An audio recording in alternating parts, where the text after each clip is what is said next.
The morning fog clung to the Wehrmacht testing grounds at Kummersdorf, 30 kilometers south of Berlin. The date was October 9th, 1943. Hauptmann Werner Schulze watched as his ordnance evaluation team prepared two weapons for comparative testing. On the left firing stand sat a Maschinengewehr 42, the MG42, pride of German small arms engineering. On the right, captured 3 weeks earlier from a downed American B-17 near Schweinfurt, sat a Browning M2 heavy machine gun, caliber .50. Schulze had commanded the Wehrmacht's small arms testing division since 1941. His reports had evaluated every infantry weapon the Reich produced and most that its enemies fielded. The MG42 represented, in his professional opinion, the pinnacle of machine gun design. 1,200 rounds per minute, 7.92mm Mauser ammunition, a quick-change barrel system that allowed sustained fire rates impossible with other designs. German infantry doctrine had been built around this weapon's capabilities. The captured Browning, by contrast, seemed primitive.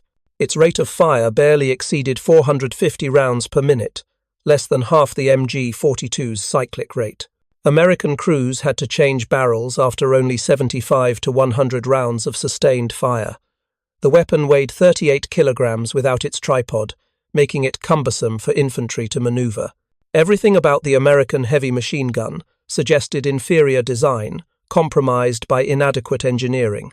If you're enjoying this deep dive into the story, hit the subscribe button and let us know in the comments from where in the world you are watching from today. Herr Hauptmann, both weapons are prepared for the range test, announced Feldwebel Klaus Hoffmann, the senior ballistics technician. Hoffmann had spent 15 years evaluating military firearms, first at the Mauser factory in Oberndorf, then at the Wehrmacht testing facility. His experience encompassed every German machine gun from the Maxim 08 to the current MG42. He understood the mathematics of external ballistics as thoroughly as any man in Germany. The testing protocol was straightforward. Both weapons would fire at targets positioned at increasing ranges: 200 meters, 500 meters, 800 meters, 1,000 meters, 1,200 meters, 1,500 meters, 1,800 meters. Beyond that distance, the Wehrmacht considered machine guns ineffective for infantry support. Artillery and mortars provided fire at longer ranges. Schulze examined the ammunition prepared for testing. The MG42 would fire standard 7.92 by 57mm Mauser rounds with full metal jacket bullets weighing 11.5 grams. Muzzle velocity was 760 meters per second from the weapon's standard 533mm barrel. This ammunition had proven effective throughout the Eastern Front campaigns and in North Africa. German soldiers trusted it completely. The American ammunition was different. Caliber .50, more properly designated 12.7 by 99mm, fired bullets weighing 43 grams at muzzle velocities, exceeding 850 meters per second. The massive cartridge dwarfed the German 7.92mm round. A single .50 caliber bullet contained nearly 4 times the mass of a Mauser round and carried significantly more kinetic energy at all ranges. Hoffmann had calculated the ballistic coefficients the previous evening. The German 7.92mm bullet, with its relatively low sectional density, shed velocity quickly beyond 600 meters. By 1,000 meters, the round had lost over half its muzzle energy. Wind drift became increasingly problematic. Accuracy degraded significantly. This was acceptable. German doctrine didn't envision machine gun fire at such distances. The American .50 caliber round, with its superior sectional density and ballistic coefficient, retained energy far more effectively. Hoffmann's calculations suggested the massive bullet would still carry lethal energy beyond 1,500 meters, but calculations were theoretical. The actual test would determine whether the American weapon could deliver accurate fire at such ranges. "We will begin at 200 meters, Schulze announced. Standard procedure: 30-round bursts from each weapon. Evaluate dispersion and target effect. At 200 meters, both weapons performed as expected. The MG42's high cyclic rate allowed Hoffmann to place 30 rounds on target in approximately 1.5 seconds. The sound was distinctive, a tearing cloth noise that German infantry called Hitler's buzzsaw. The target, a standard steel plate, 1 meter square, showed numerous strikes clustered in the center mass. The Browning M2's demonstration was less impressive. The slower cyclic rate meant 30 rounds required nearly 4 seconds to fire. The weapon's report was deeper, more deliberate, but the target effect was undeniable. Each .50 caliber round punched holes significantly larger than the MG42's 7.92 mm strikes. Several rounds had completely penetrated the steel plate that stopped German ammunition. The American weapon shows excessive penetration for anti-personnel work, Schulze observed, making notes on his evaluation sheet. The slower rate of fire reduces suppressive effect. At close range, the MG42 is clearly superior for infantry support. This assessment aligned with Wehrmacht doctrine. The MG42 had been designed specifically for close-range suppressive fire. Its incredible rate of fire created a psychological effect on enemy troops that slower weapons couldn't match. Soviet infantry advancing across open ground would go to ground when an MG42 opened fire, even if the actual hit probability remained relatively low. The weapon's sound alone was enough to suppress attacks. At 500 meters, results remained predictable. Both weapons placed rounds on target with acceptable accuracy. The MG42's dispersion increased noticeably, but remained within doctrinal parameters. The Browning's heavier recoil made sustained fire more challenging, but individual shot placement remained good. Schulze noted that the American weapon seemed to penetrate the steel targets more consistently at this range, but this advantage seemed irrelevant for infantry combat. The test continued methodically. 800 meters. The MG42 began showing the limitations that German crews had reported from combat. Dispersion increased significantly. Wind drift became noticeable. Hit probability on man-sized targets dropped below 15%. This was acceptable. Wehrmacht doctrine called for indirect machine gun fire at such ranges, using the weapon more like a mortar to deny areas rather than to achieve precise hits. The Browning M2 continued placing rounds on target with disturbing consistency. The heavier bullet resisted wind drift more effectively than German ammunition. The weapon's lower rate of fire, which had seemed like a disadvantage at close range, now appeared beneficial. Hoffmann could fire deliberate bursts with better control than the MG42's frantic cyclic rate allowed. Herr Hauptmann, Hoffmann called from the firing line, the American weapon is maintaining accuracy that exceeds our doctrine for machine gun employment at this range. Schulze joined Hoffmann at the firing position. Through his binoculars, he could see the target at 800 meters clearly. The steel plate showed concentrated hits from the Browning M2. The grouping wasn't tight by rifle standards, but it was far better than what the MG42 had achieved at the same distance. Continue the test, Schulze ordered. We will evaluate at 1,000 meters.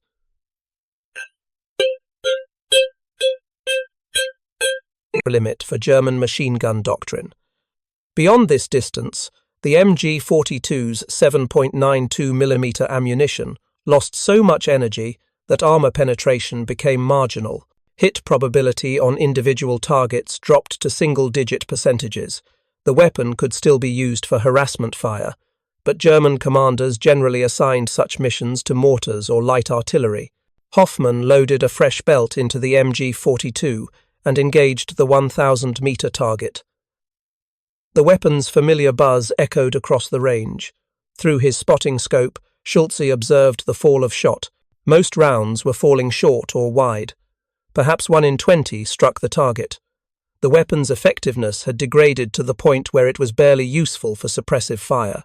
The Browning M2's demonstration was different. Hoffmann adjusted the weapon's elevation, compensating for bullet drop using the American-designed range scale built into the gun's rear sight. The first burst walked onto target, with only minor corrections. Subsequent bursts struck the steel plate with regularity that surprised everyone observing. This is unusual, Schulze admitted, studying the target through high-power optics. The American weapon is delivering effective fire at ranges where our doctrine considers machine guns obsolete. 1,200 meters. The MG42 could barely reach the target. Most rounds fell short, their remaining energy insufficient to carry them the full distance. Those few rounds that reached the target had lost so much velocity that their impact effect was minimal. Hoffmann fired multiple bursts, but achieved only 3 or 4 confirmed hits from over 100 rounds expended. The Browning M2 continued performing. The massive .50 caliber rounds carried enough energy to reach 1,200 meters with authority. Hit probability remained above 20%, better than the MG42 had achieved at 800 meters. The penetration effect on the steel target remained dramatic. This American weapon was operating outside the parameters of German machine gun doctrine entirely. 1,500 meters. Schulze ordered the test continued, though Wehrmacht doctrine didn't envision machine gun employment at such ranges. The MG42 was effectively useless. Maximum range for the 7.92mm round was approximately 4,500 meters, but that assumed firing at high angles like artillery. For direct fire at a target 1,500 meters distant, the MG42 couldn't deliver effective fire. The Browning M2 reached out to 1,500 meters with consistent accuracy. Hoffmann, now thoroughly impressed by the American weapon, fired careful bursts using the gun's precise sighting system. The hit rate dropped to perhaps 15%, but those hits that connected struck with devastating effect. The .50 caliber rounds retained enough energy to completely penetrate the steel target with ease. Herr Hauptmann, I. Request permission to test at 1,800 meters, Hoffmann said. The American weapon appears capable of effective fire at ranges that exceed our doctrinal expectations. Schulze considered the request. 1,800 meters was well beyond any range at which German infantry would employ machine guns. At such distances, Wehrmacht units would use mortars, light artillery, or call for artillery support. The idea that a man-portable machine gun could deliver direct fire at nearly 2 kilometers seemed absurd. Permission granted, Schulze replied. We will determine the maximum effective range of this weapon. The target at 1,800 meters was barely visible to the naked eye. Through the spotting scope, it appeared as a small rectangle of steel against the brown earth of the testing range.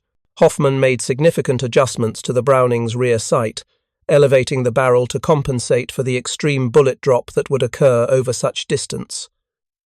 The first burst fell short. Hoffmann made corrections and fired again. The second burst struck low but close. The third burst, with refined elevation settings, hit the target squarely. Over the next 10 minutes, Hoffmann fired multiple bursts at the 1,800-meter target. His hit rate was perhaps 10%, but he was achieving hits at all. At 1,800 meters, with a machine gun, Schulze stood silent, watching through his binoculars as .50 caliber rounds struck home at a distance where the MG42 was completely ineffective. The implications were staggering. American forces possessed an infantry weapon capable of engaging targets at ranges German doctrine reserved for light artillery. Feldwebel Hoffmann, cease fire, Schulze ordered. We have sufficient data. The testing team spent the next hour measuring dispersion, counting hits, and evaluating target damage at each range. The numbers told an uncomfortable story. At ranges below 500 meters, the MG42 was superior, for suppressive fire due to its higher rate of fire. At ranges beyond 800 meters, the Browning M2 was superior in every measurable category: accuracy, penetration, effective range. The American weapon operated in a capability envelope that German machine guns simply couldn't reach. That evening, Schulze prepared his preliminary report for Wehrmacht High Command.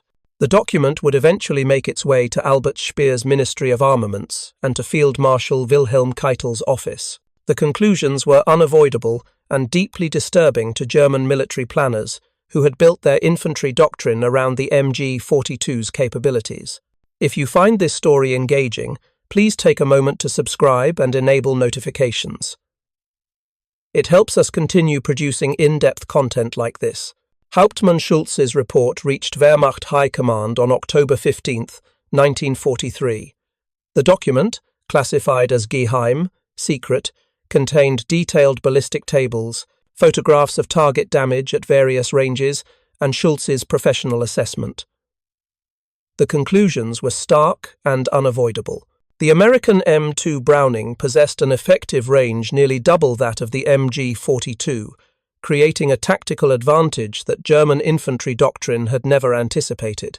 General der Infanterie Friedrich Fromm, commander of the replacement army and responsible for Wehrmacht training and equipment standards, read Schulze's report with growing concern. For 2 years, German propaganda had assured the Reich that German weapons were superior to those of their enemies. The MG42 had been held up as proof of German engineering excellence, a weapon so advanced that enemy forces possessed nothing comparable. Now, Schulze's testing revealed that American infantry had been carrying a weapon capable of engaging German positions at ranges where German machine guns were completely ineffective. The tactical implications were profound and disturbing. "This cannot be accurate," insisted Oberst Hans Müller, Chief of Infantry Weapons Development at the Army Weapons Office. Müller had overseen the MG42's development and deployment. His professional reputation was tied to the weapon's success. The American weapon weighs 38 kilograms. It requires a tripod for effective fire. The rate of fire is inadequate for suppressive fire. These are critical deficiencies that offset any range advantage. Schulze, present at the High Command briefing, responded carefully. "Herr Oberst, the weight and rate of fire are indeed disadvantages for mobile infantry operations. However, the range advantage creates tactical situations where German forces cannot respond effectively. An American machine gun position at 1,500 meters can engage our infantry while remaining immune to return fire from our MG42s. Our troops would require mortar or artillery support to suppress such positions." "Then call for artillery support," Müller replied dismissively. "That is proper combined arms doctrine. Infantry weapons are not designed to replace artillery." "With respect, Herr Oberst, American forces can establish machine gun positions that command terrain at ranges where our infantry cannot respond without artillery support. If artillery is unavailable, delayed, or suppressed by American counter-battery fire, our infantry faces unsuppressed machine gun fire from ranges they cannot reach. This creates significant tactical vulnerabilities." The discussion continued for nearly 2 hours. Wehrmacht High Command faced an uncomfortable reality.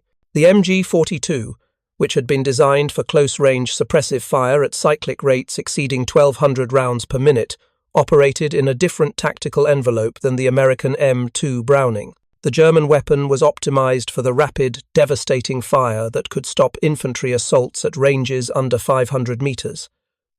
The American weapon was designed for long-range precision fire that could interdict movement, suppress positions, and engage vehicles at distances approaching 2 kilometers. Neither design was inherently superior. They reflected different tactical philosophies, but the American approach created specific situations where German infantry found themselves outranged and vulnerable.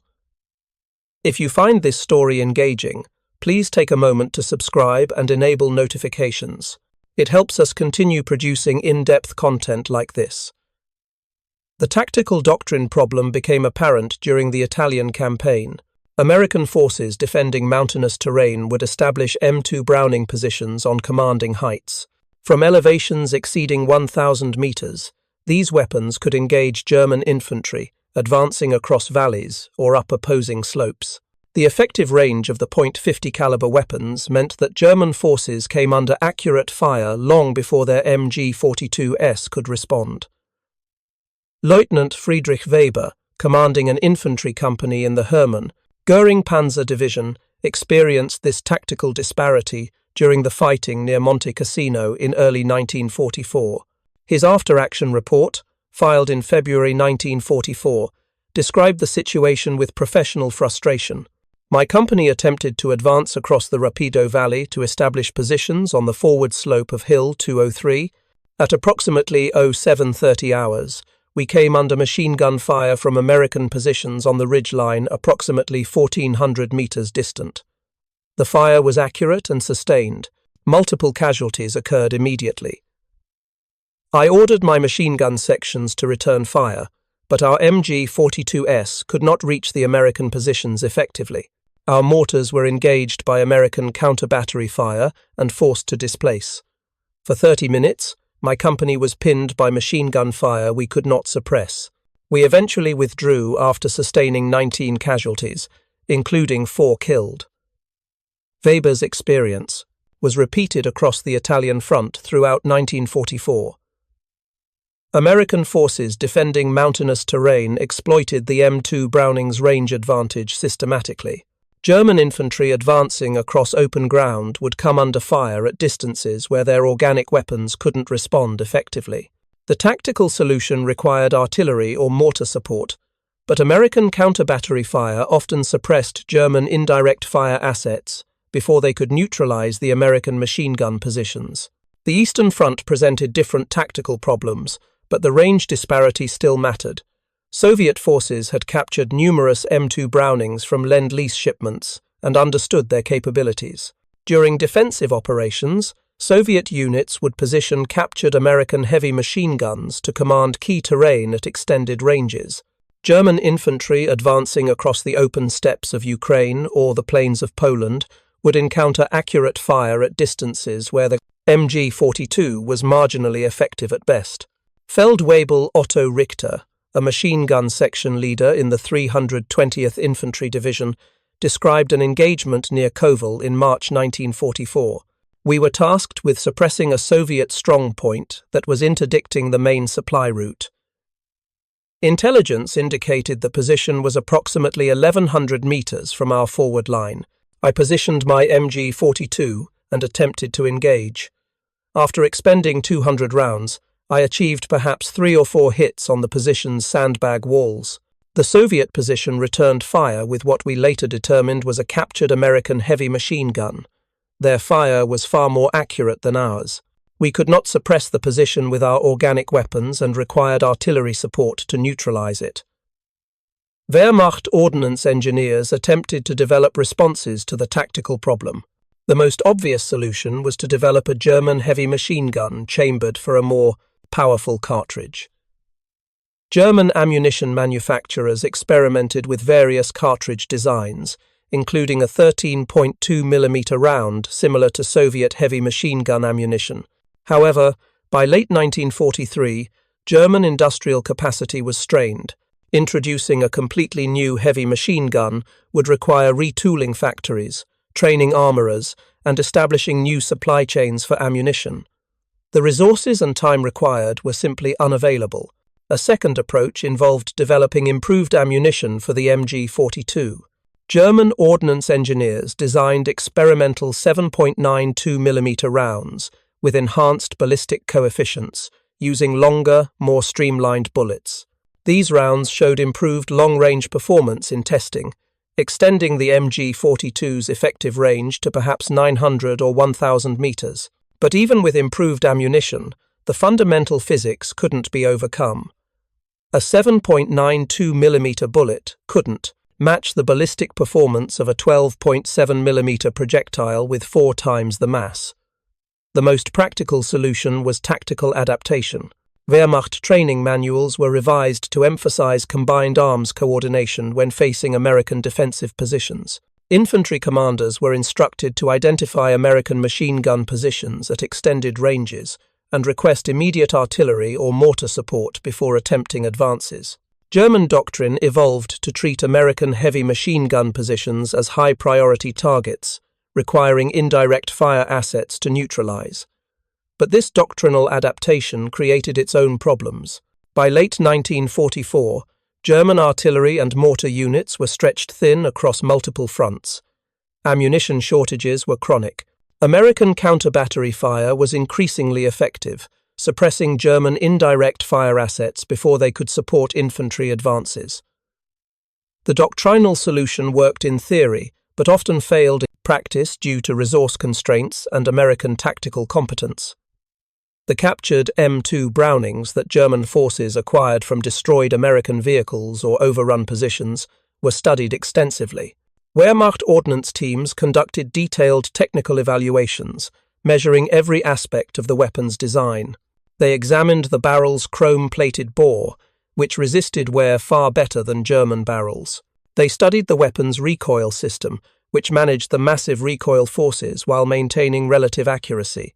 They analyzed the ammunition feeding system, which, despite being slower than the MG42's design, was far more reliable. German engineers recognized that the M2 Browning represented sophisticated engineering, but of a different philosophy than German design principles.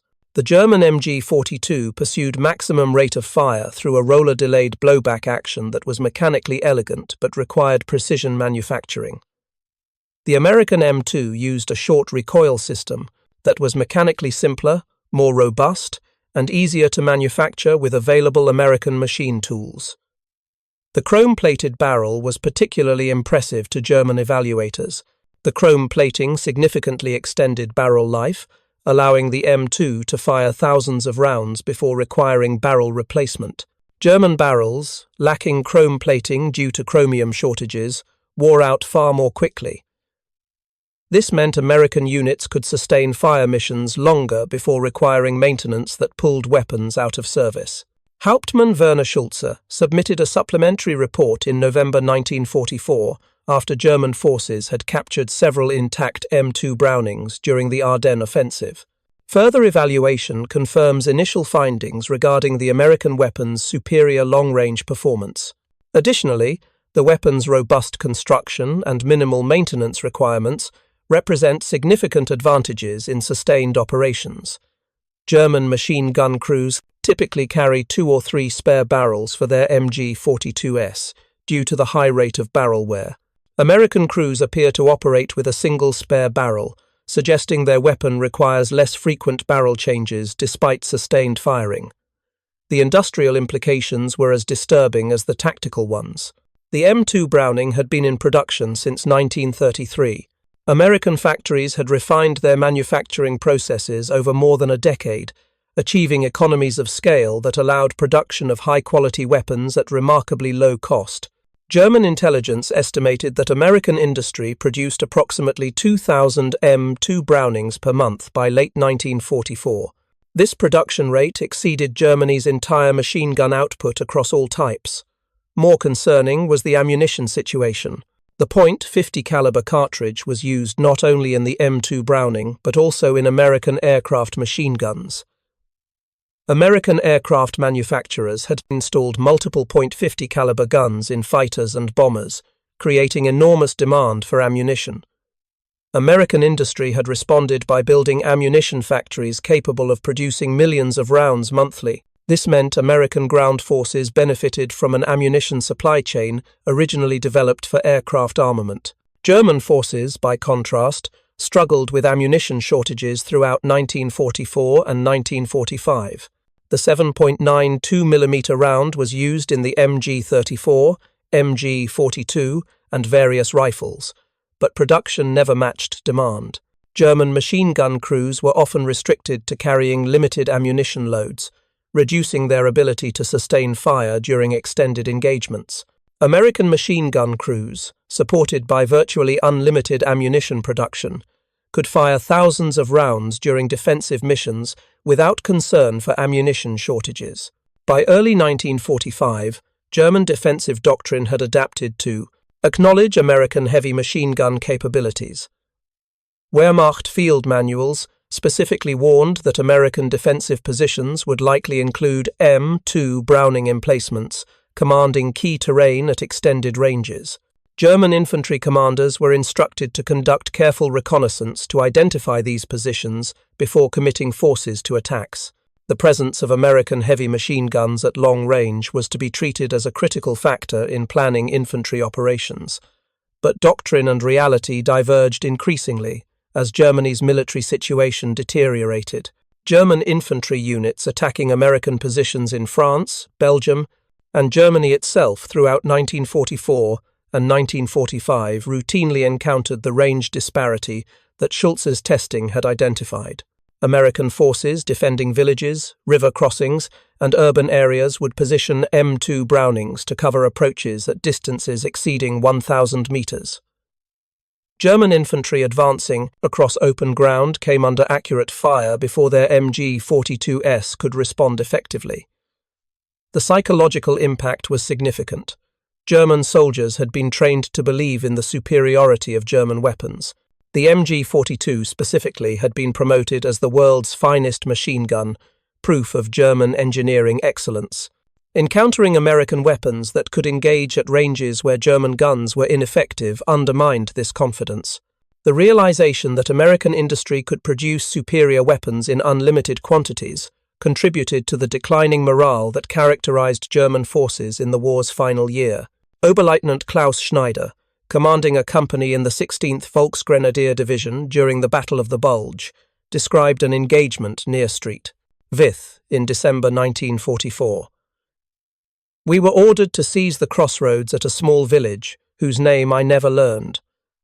As we approached across open ground, approximately 1,200 meters from the American positions, we came under heavy machine gun fire.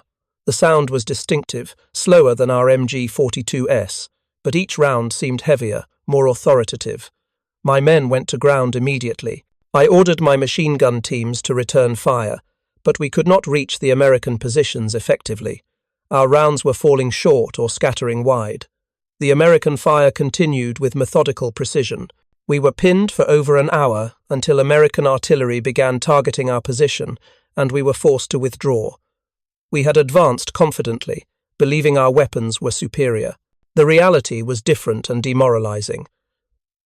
The American use of the M2 Browning in the anti-aircraft role added another dimension to German concerns. The same weapon that engaged German infantry at 1,800 meters could target low-flying aircraft with devastating effect. German pilots conducting ground attack missions learned to respect the range and hitting power of American heavy machine guns. Unlike the lighter anti-aircraft weapons that German aircraft could survive, the .50 caliber rounds from an M2 Browning could destroy aircraft engines, penetrate armor, and kill pilots with single hits. Lieutenant Franz Hartmann, a Stuka pilot with Schlachtgeschwader II, described the threat in a letter to his family in January 1945. "The American heavy machine gun is far more dangerous to us than their lighter weapons. The rounds can reach us at altitudes where we thought we were safe from small arms fire. I have seen aircraft struck by these weapons simply disintegrate. The sound of the rounds passing is terrifying, like someone ripping canvas. We have learned to approach American positions with extreme caution, making our attacks as brief as possible and withdrawing immediately. The days when we could loiter over the battlefield to deliver precise strikes are gone." By March 1945, as Allied forces crossed the Rhine and advanced into Germany itself, the tactical lessons Schulze had identified in October 1943 were playing out across every battlefield. American forces defending positions in German towns and cities would position M2 Brownings in upper-story windows or on rooftops, commanding streets and squares at ranges where German infantry weapons couldn't respond. The urban fighting that characterized Germany's final defense gave American heavy machine guns natural fields of fire that exploited their range advantage. Hauptmann Werner Schulze, whose testing had identified the range disparity 18 months earlier, was reassigned to a training command in February 1945. His final report, submitted before leaving his position at the Kummersdorf testing facility, summarized what German ordnance evaluators had learned about the M2 Browning and what it represented.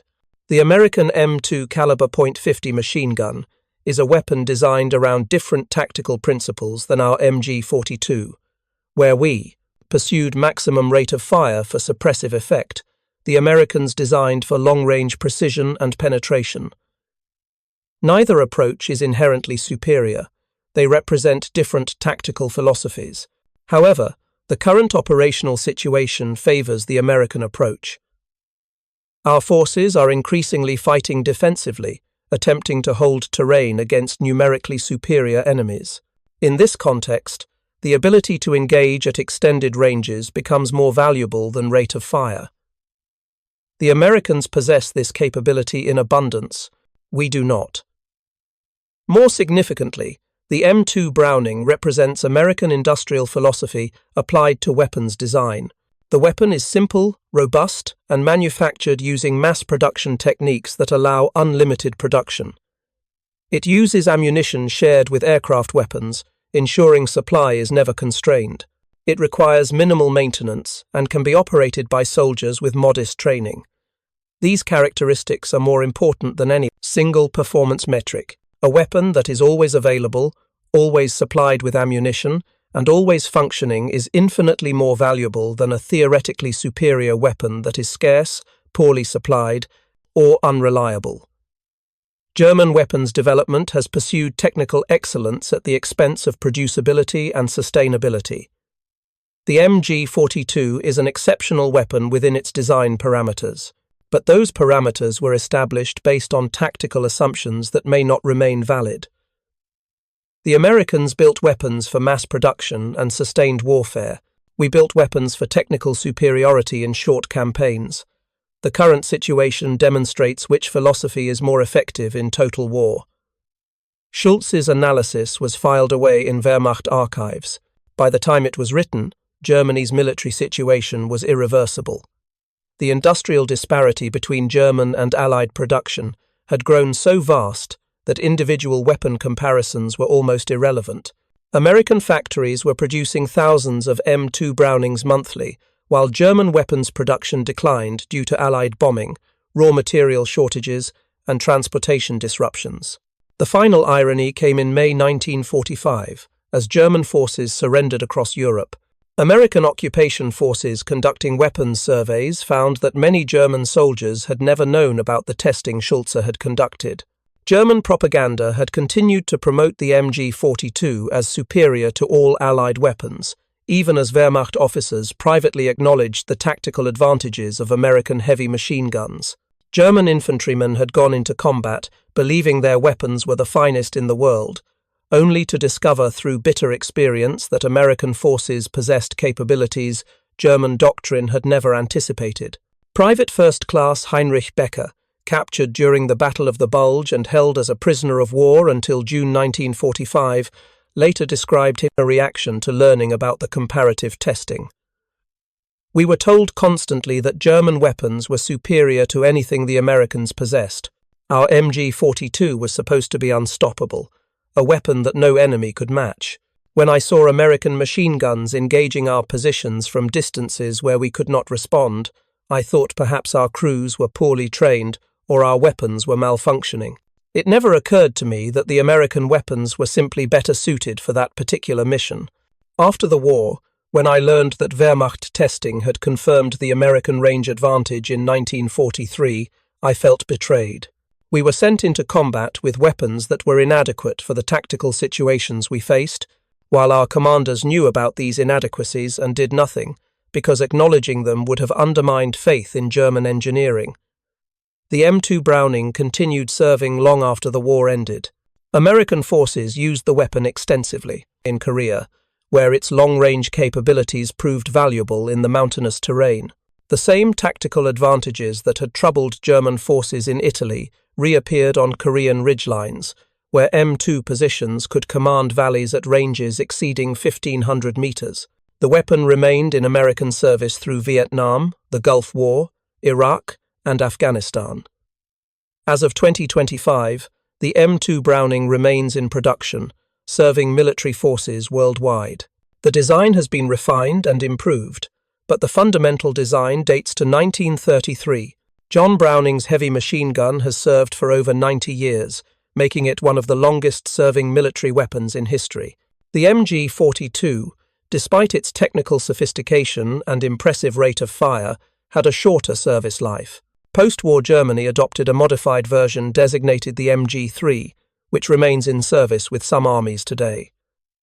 But the original MG42's design philosophy, emphasizing extreme rate of fire over other considerations, proved less relevant in post-war conflicts where ammunition supply and sustained fire capability became more important than suppressive effect through volume of fire alone. The Wehrmacht testing at Kummersdorf in October 1943 revealed a truth that German military leadership struggled to accept.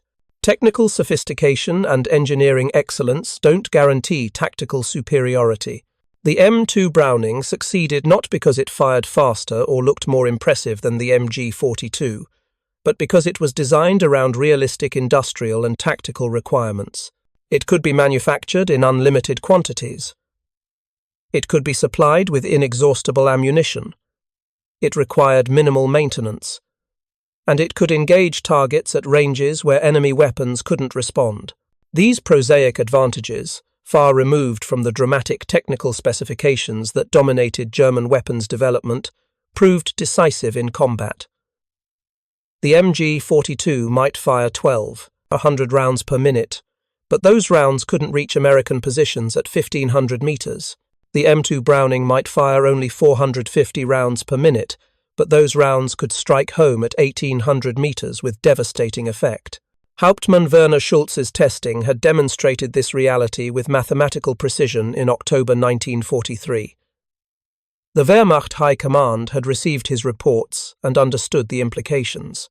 But by late 1943, Germany lacked the industrial capacity, raw materials, and time to develop effective responses.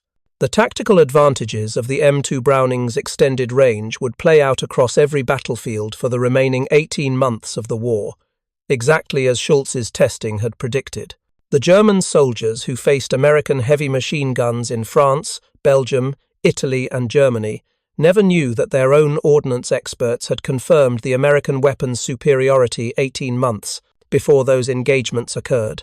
They went into combat believing in German engineering excellence, only to discover through bitter experience that their enemies possessed capabilities German propaganda had insisted were impossible. The truth that Schulze had documented with careful testing and detailed ballistics tables was learned again and again by German infantry, pinned under accurate fire at ranges where their own weapons were useless.